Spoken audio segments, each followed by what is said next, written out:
لله رب العالمين والصلاة والسلام على رسول الله صلى الله عليه وعلى آله وصحبه أجمعين. أما بعد، يا أيها الذين آمنوا اتقوا الله حق تقاته ولا تموتن إلا وأنتم مسلمون. ومن يتق الله يجعل له مخرجا ويرزقه من حيث لا يحتسب ومن يتوكل على الله فهو حسبه إن الله بالغ أمره قد جعل الله لكل شيء قدرا. ثم أما بعد، السلام عليكم ورحمة الله وبركاته.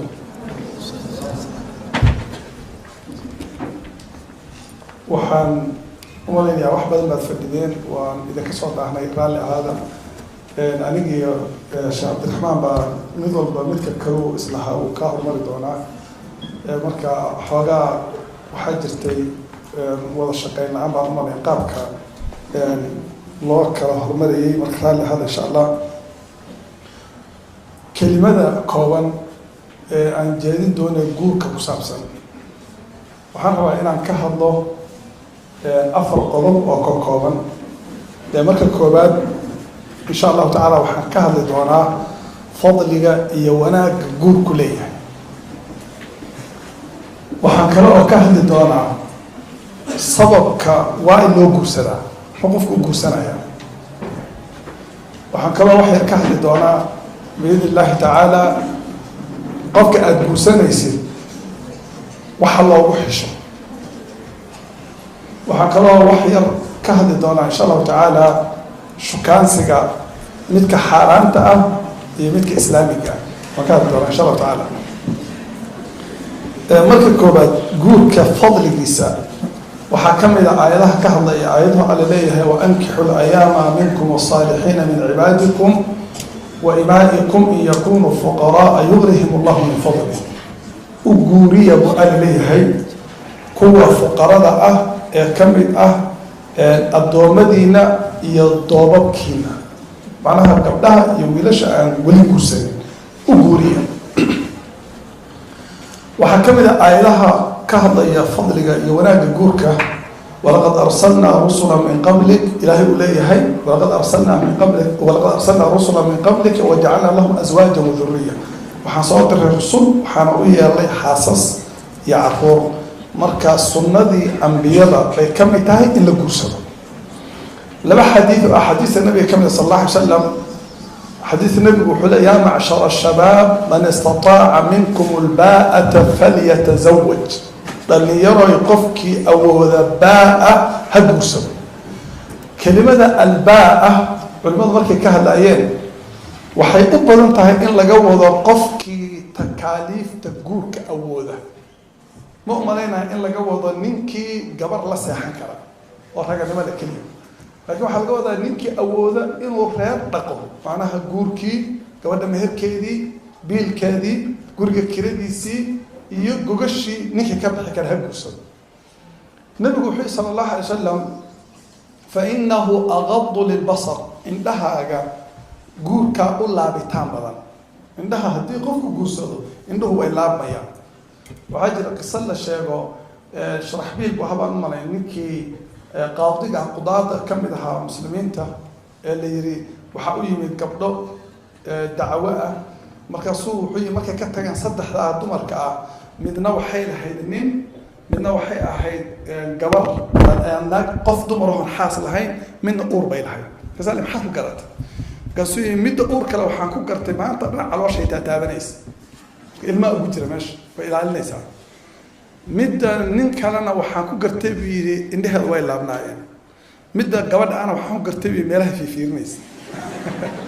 waa qof wax ka maqayn wax raadinaya, marka indheheeda marba meel fiirinaayo, saasaan ku gartay buu yidhi. marka nabigu wuxuu sal alla alay wasalam fainahu agadu lilbasar, indhaha way laabmayaan haddaad guursatid. wa axsanu lilfarj, farjigana way dhowrtaa, way ilaalisaa, cawradaada way ilaalinaysaa. macnaha haddaad guur qabtid waad dhowrsanaysaa, zinada iyo dhacdhaca waa iska ilaalinaysaa. nabigu wuxuu yidhi waman lam yastatic facalayhi bisawm, qofkaan awoodin ha soomo, fainahu lahu wijaa, soonku wuxuu u yahay dhufaan ama wuxuu u yahay shahwadii buu ka jebinayaa. dhalinyarada marka waa tibi ama dhakhtarnimo ama daawo rabbaani ah nabigu uuna faray. haddaadan awood inaad guursatid soom.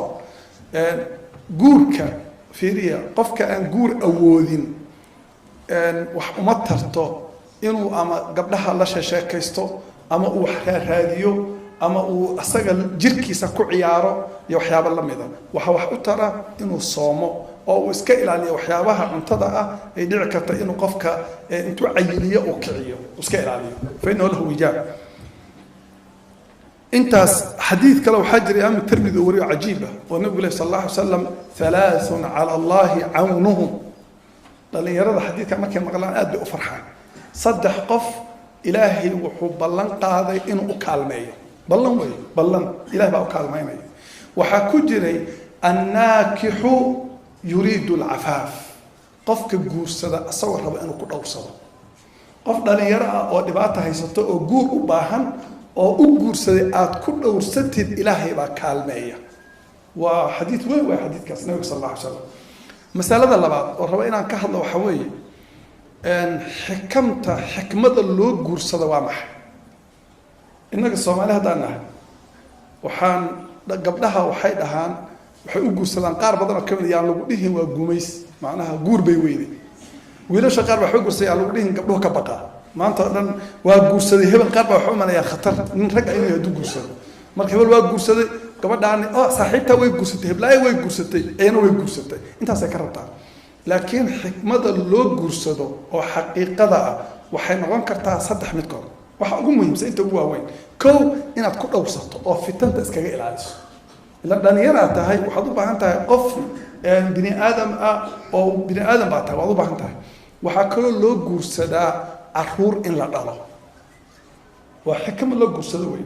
waxa kale oo muhiim ah oo loo guursadaa in uu qofku helo deganaan iyo xasilooni iyo qof saaxiib la ah oo uu la sheekaysto oo uu weheshado waana marka Allah leeyahay tabaaraka wa ta'ala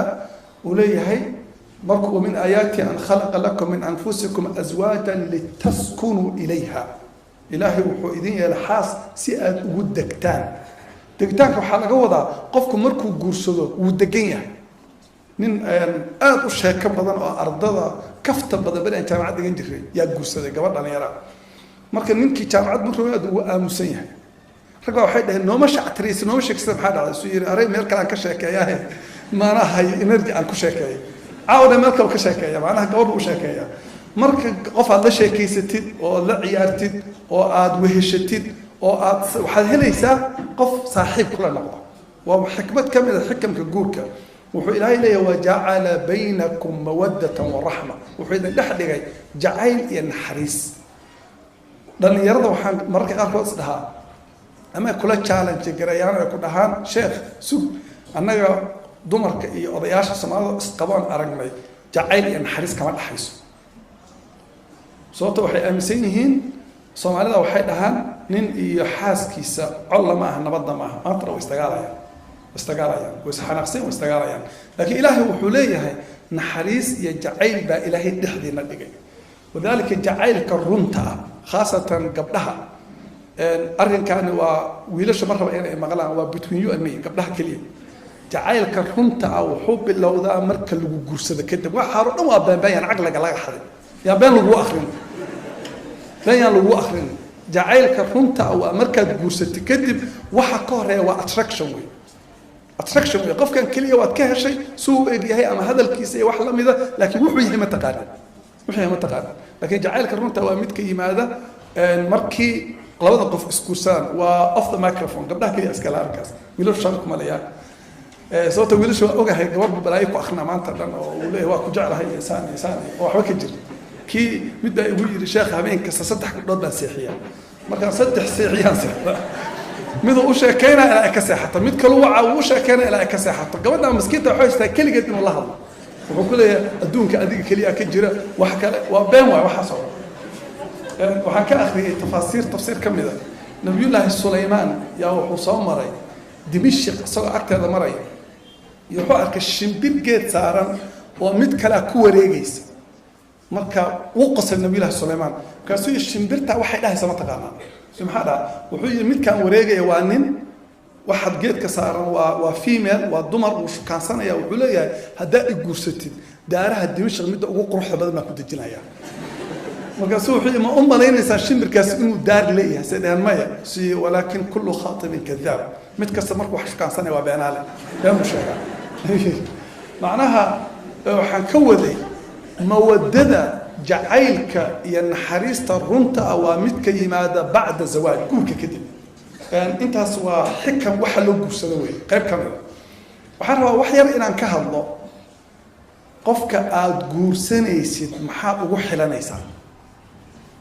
ويلش هي قبلها بهذا السؤال شو قدر وحوي قفك وحنا يرى وحليها قفك أدور سنيو محان كراعة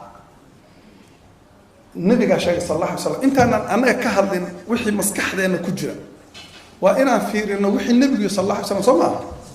نبي وحيري تنكح المرأة ل4 دمرك وحلوق وسبع أفر أرمض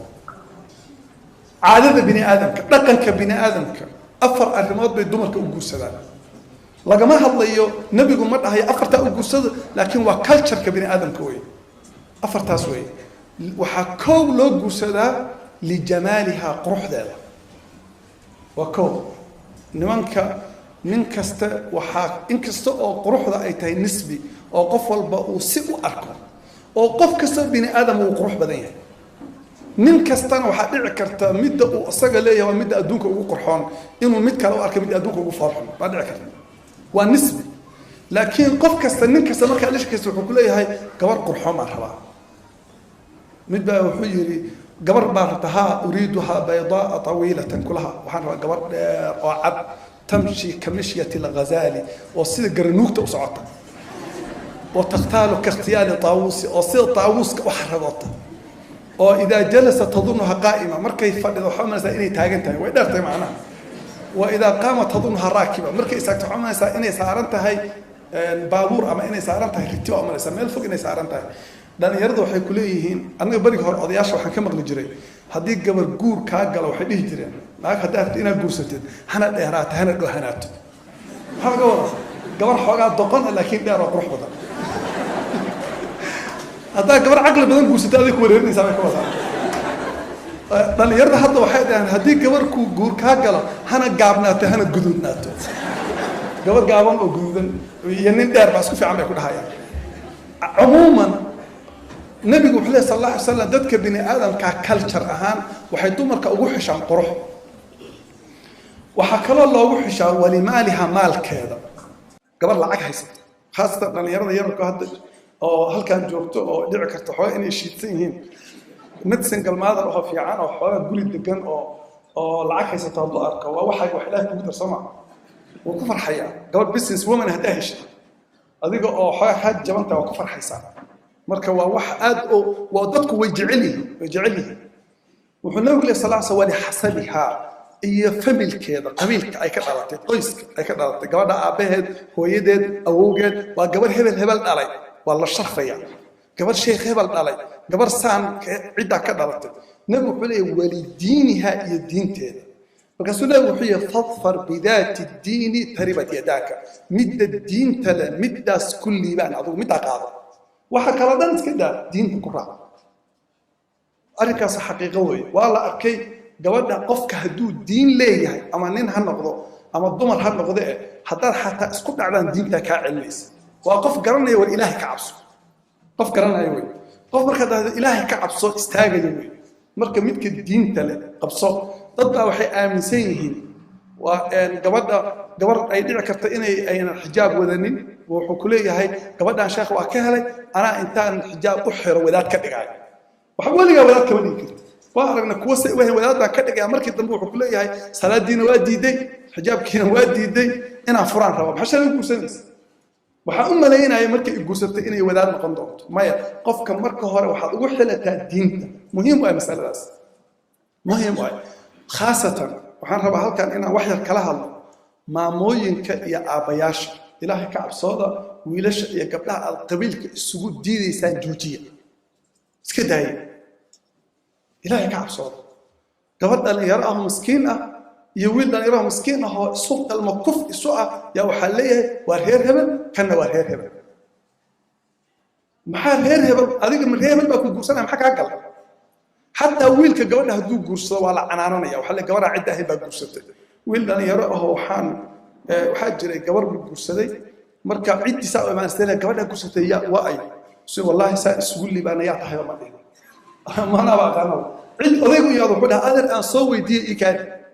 ikaad marka waxaa dhacday xaqiiqatan waa sheekooyin run ah hadda oo qurbaha ka dhaca gabadha waxaa dhici karta in la siiyo nin African American oo soo islaamay ama nin wicil ah asalkiisa oo cadaan oo soo islaamay laakiin Soomaali in loo diido qabiil dartiis غريب waa Soomaali waa wax غريب ah la yaab marka hadii gabadha maamayaasha iyo odayaasha qaar baa waxay u qaataan arrinkaas inay tahay xadgudub waxay ku dhahayaan gabdhihii wiilasha xirada ka saaraysa waxaad ka dhaadhicinaysaa wax kale maya qofka hadduu diin leeyahay waa in guurka loo ogolaado nabiga sallallahu alayhi wasallam idha ja'akum man tardawna diinahu wa khuluquhu fazawijuhu hadduu idin yimaado qof aad diintiisa iyo akhlaaqdiisa ku qanacsan tihiin u guuriya waxba kala weydiinin haddaad labadaa ku qanacdaan u guuriya wax kala weydiinin waxaad fiirsaa qofka diintiisa akhlaaqdiisa hadday noqoto mid saddexaad inaad raadisid ninkan gabadha ma dhaqan karaa weydii ma dhaqan karaa waa gabadha aniga ma rabo ninna ma rabo gabadhiisa inuu siiyo nin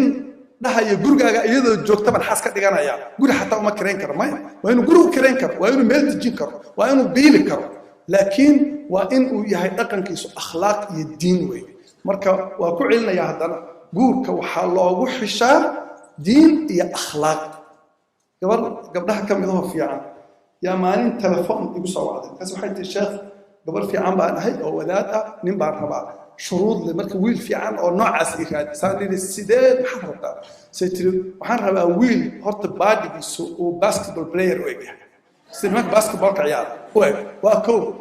waxaan rabaa inuu muxaysiin codkiisa leeyahay quraanka waa labo waxaan rabaa sheekh mustafa siisa maxadarada inuu jeedin karo waa saddex waxaan rabaa inuu 6 and 2 ama 6 and 3 feet inuu yahay marka ugu yaraado inuu yahay 6 feet and 2 inuu yahay ya wax la mid warhaada waxa sheegaysi xagee ka jirta nin saan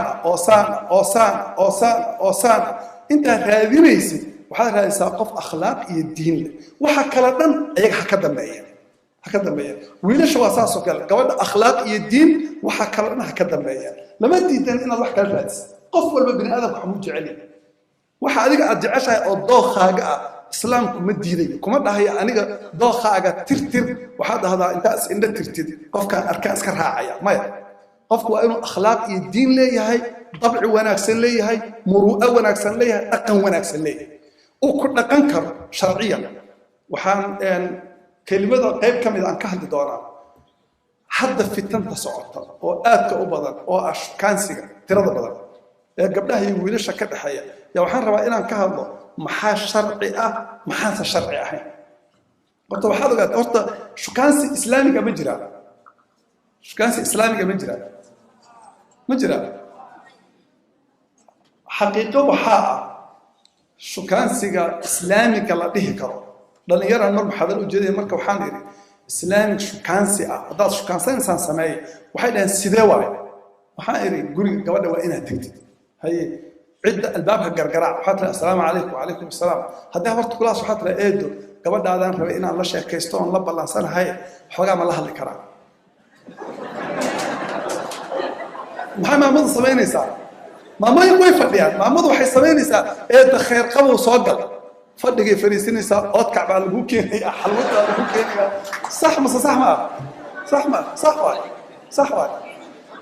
صح واي حشو كان صدق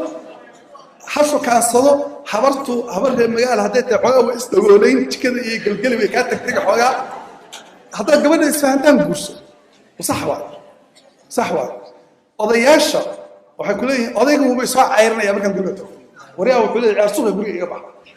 مركب مساجد كجورتي قضياشة السمعات في عنك كسبة نيجي قبل كرت قضية حوجا دور في عن جورته عذرك أمري عذي أوكان عذر ماشي مساجد أكثر شهر وقصاد قبل مساجد كساقنا أكثر شهر سي مصحف كأصاد قبا مركب كبد بدت أو كعرك وحلا يقول لك خير قبها ما أنت مركب جورجة كذا وكسره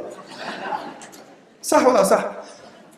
شرعيا مكاس وشرعي قبل إن كل شيء كيستيد مال بابليك إن كل هذا مال بابليك إن كل هذا لكن وحال لا أقلين وشرعي وقلين قبلنا يويل كمال خلوة أو كل جود أنا كشكل سلام أقل أو قفله وسأكل وعدلا لما أقل وحرام ومعصية وزنا سكيل عليه هدو سقفك حتى مركز كل علم معصية كبيرة ولا كل عدوان قف وحقيقة سكيل عليه أركز النبي قال الشيخ صلى الله عليه وسلم وشيخي حدين نين وقف دمر لك للنقضاء شيطان بصدحكوا ما كان سوي سامنا شيطان صدق فيها فتنة كيمانس ان وحان ويلش قبلها وحاءات دب وهي وحي ربان انت اي اسبوع سنين انا كوض هلان وحي نينك يحاسك كوض هل الهايه marka text message iyo telephone la isku akhrinayo oo maanta dhan waxay dhahan baa la yiri habeenkii dhan inuu hurdo amarsa wallahi maama waxay tiri su'aal sheekh waxay tiri masalan aan ka hadlayo waxay tiri sheekh gurigayga waxaan u maleyn jiray inuu jin degan yahay sana maxaa dhacay waxay tiri habeenkii markay ciyaalku sabir seexdaan habeenkii 11 ama 12 waxaan maqlay tiri hadal baa yeeray gurigan galaa dadka dhan way hurdaan waa fiiriya qof kasta wuu hurdaa waxay tiri muddo kadib baan waxaan ogaaday ilaan gabdhahan hurda telefoona hoos ugu jira marka way sheekeynaysaa markan muxaadarada ka baxay qisada ma ka sheekay maamada intay sheegtay wiil dhan iraahay wuxuu sheekh maanta waa naceebaysay maamooyinka waa nooga dhamaatay telefoon dambe kuma hadli doono sababta gabdhi waa la fahmay waxaa samaysaa fiiri haddaad isku daydi qofka in aad waa fahmaya waa shukaansanaya jacayl baan uga sheekaynaya been bay ku akhrinayaan wiilasha ilaahay ka cabsooda wallahi gabdhaha waa lagu goysi sanadkan gabar buu wadaa sanadka kale gabar kale wadaa sanadka kale gabar kale wadaa tii sanadka saddexaad waa ooyeysaa meel bay fadhidaa mid kastana wuxuu ka dhaadhicin adaan ku guursanaya arrinkaas xaaraan way sharci xaaraan way gabadha haddaad rabtid inaad guursatid dariiq sharci umar haddaad serious guur u tahay inaad guursatid gabar waa raadin kartaa لكن قبل هذا الربيد إنها قصت إنها أشياء كيسيت كذا وحرام ومعصية وحن نبقى هين أدو كوا قاعد يصير أيضا وقت بس عندنا واسطة بس حقيقة نين رجع كم إذا هنا قان يا خليد كوكيم ساعات كهذا السيسكو جونا وحن جوج جري 1993 94 يعني جوج أنا أقول لي يرى مركا نين خليد كيم السعودي كيم بانوي ما قال يرى marka ninkan wuxuu arkaa wiil iyo gabar isla hadlaya inay dhibasho tahay wuxuu ku leeyahay subhanallah almar'a tuhaki rajul yuhakiha inna lillahi wa inna ilayhi raji'un ayb wuxuu dhahay ayb marka wiil iyo gabar jidka laamiga isla tahay meel la istaagay oo arko wuxuu leeyahay inna lillahi wa inna ilayhi raji'un hada fuhsh ka taga meesha markii dambe wuxuu waa guursanaya marka waxaan adiga guursanaysaa wuxuu leeyahay aniga hadalkaygu waa toos marka wuu baxaa gabadhii rasuul ilaahi sallallahu alayhi walaal guursan karaa waa true story oo arun kaasa xidra war a'uudu billahi arad naga tag oo waalantahay ninka waxa ku qaadatay 6 bilood amal mid kale istaajiya salaamu alaykum walaal guursan karaa war arad naga tag hanuu soo dhicina balaayo qabtaa ninka qabayo markii dambe gabar buu istaajiyay markaas waxaan ku iruubiya isaga nooga sheekeynaa salaamu alaykum walaal guursan karaa sidoo walaal miyaa diran soo ma diran miyaad xogaa waalanta ma waali ma fududahay ma fududahay waa su'aasha ay weydiinaysaa kaasi walaal aniga waxaan rabaa wax sharci ah dartiiran ku sheekeeyo markaan guursadaan ku sheekeyn doona markaasay tiri magaca hebel hay bal iga warso dadka u tagtay xigta ninka ma taqaana waa wiil fiican baa leh gabadh ninka way guursatay laakiin case kaasoo kale wuu yar yahay gabdhaha hadda waxay dhahayaan oh that's so rude subhanallah ninsaas ayaa guursan kara maya fiiri aniga hadda idan maahay gabadh istaaja waxa tiraahdaa walaal waa ku guursanaya la kuma dhahay saas bini aadamku waa ogahay laakiin waxa samaysaa qofka marka la hadlaysi si formal oo toos oo la hadal hadalladan dalacaad oo luuq ah sheekada text message kan maanta tan socda telefoonkan maanta tan socda iska daa dhalinyarada hadda halkan joogta annaga waxaan haysanaaba telefoonno iska free all you can eat labaatan lagu hadlayo oo free package meesha waxa la yimid yaal lagu shubaa maanta dhan baa la wiish lacagta ka dhamay telefoon baa ka dhamay boqol ku shub wax yar bayna ku shubaa ciyalku waa bakhayle murta xoyar ku shubaya waa ka dhamaanaysa dad xoyar ku shubaa waa ka dhamaanaysa marka habeenkii 10 kaar baa xoqay oo konta shilna baa xoqay marka ilaahay inta ka baqdaan gabadha guursanaysa aan si fiican oo akhlaaq la shukaansada waxaan kalimadan ku soo khatimayaa oo aan ugu dambaysiinaya haddii labada qof isguursadaan aan u malaynayo meeshaan inay ay dhici karto dad badan inay jiraan ama guursaday ama maagan oo raba reer inay dhaqdaan ay dhici karta inay jiraan ama raba inay guursadaan waxaa ka mid ah waxyaabaha reerku ku daa'ima oo uu ku joogtoobo labada qof 6 bilood oo ugu horeysa ama sanadka ugu horeeya inay isu sabraan oo isbartaan fiiri inay isu sabraan oo isbartaan sanadka ugu horeeya ama 6 bilood oo ugu horeeya hadday 6 bilood ama sanadkan khilaaf la'aan kaga gudbaan labada qof inta badan Ilaahay baa isu barakeeyo way isku dagaan laakiin marka ugu horeysa gabadhii oo aaminsan ninkan inuu yahay malag iyo gabadh wiilkii aaminsan gabadhan in malaa'ig tahay markay isu yimaadaan ee uu wiilkii dhaqan kale la soo baxo wiilasha markay gabadha guursanayaan wuxuu iska dhigayaa nin fiican xaqiiqo weey annaga nin waxaa jiray dhalinyaro ah gabar aan family nahay oo aad u fiican u guursaday markuu shukaansanayo tamiis iyo cumaamad u wataa maxaadara u daara maanta dhan suu fiican wiilka waa yaabaysaa markuu guursaday usbuucii arooska ayagoo ku jiray meel isu raaceen markaasuu muusig u daara markaasay tii muusig warnay maxaa kugu dhacay markaasuu yidhi waa jecla muusigada waa dhegaystaa oo soodii maxaadar dhegaysan jiray waxaas wuxuu sheeke ahayd adaa lagu soo dabaay oo maba dhegaysan jiray maxaadar bay anuu alaabtana dhegaystaa waxay tii way isdaalwash iga dambe si adaa fududa deg wallahi jidka dhexdiisu ku dejiyey gabadha wuxuu yidhi adiga iyo tan adaa fududa iga deg fiiri qof aadan aqoonin haddaad guursato horta dhib way leedahay laakiin ma ku baran kartid wiilka text message iyo telefoon wiilka waxaa lagu bartaa reerkiisa inaad baratid hooyadii inaad baratid aabihii inaad baratid walaalihiis inaad baratid inaad isku daydid inaad ogaatid wiilkan background family ka soo jeedo gabadhan waa saas oo kale gabar xijaaban oo malaa'ig u eg ma baran kartid laakiin waxaad baran kartaa markaad ogaato hooyadeed aabaheed walaalaheed waxaa la yidhi gabar lama guursadee hooyadeed baa la guursadaa معناها هو محي فم الفعل قفك كذا شيء لا لجوز هذا أنت أسرع إن إذا الله جزاكم الله خير مخ كبار دوه أمالين السلام عليكم ورحمة الله وبركاته وحن آت وقعدوا دارنا يا أنا أنخبين إن لقى نون نقطة إن المحاضرة دي لقطة هاي يدو أن لسكوها اللي إعلان كذا وودن بيرفنت أنا وقتي سيف الرجل اللي مش يجين مركز هذا جزاكم الله خير السلام عليكم ورحمة الله وبركاته